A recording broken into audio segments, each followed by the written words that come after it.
नमस्कार दोस्तों, अगर आप बैंक पर एफडी करवाते हैं तो वहां पर एक फैसिलिटी आता है स्वीप इन फैसिलिटी। सेविंग्स अकाउंट पर अगर पैसा नहीं है, कम है, तो ये जो एफडी से ऑटोमेटिकली सेविंग्स के लिए पैसा डायरेक्ट होता जाएगा बिना एफडी तोड़े। जितना चाहिए उतना ही आएगा सेविंग्स अकाउंट के लिए।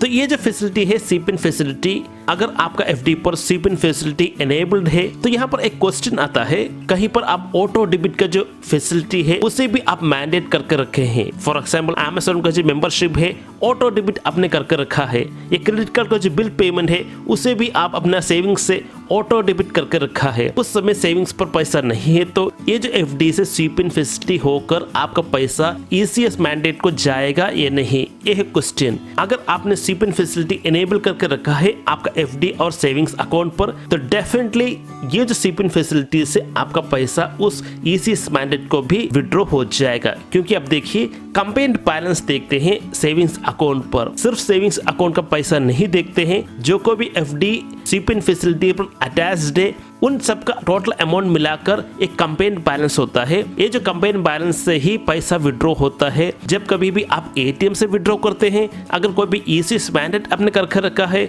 सेविंग्स अकाउंट पर अगर पैसा नहीं है, कम है, तो ये जो एफडी से ऑटोमेटिकली सेविंग्स के लिए पैसा डायरेक्ट होता जाएगा। तो दोस्तों ये चीज आप ध्यान पे रखिएगा, ईसीएस मैंडेट आप करते हैं तो स्वीप इन फैसिलिटी से भी पैसा विड्रॉ होगा।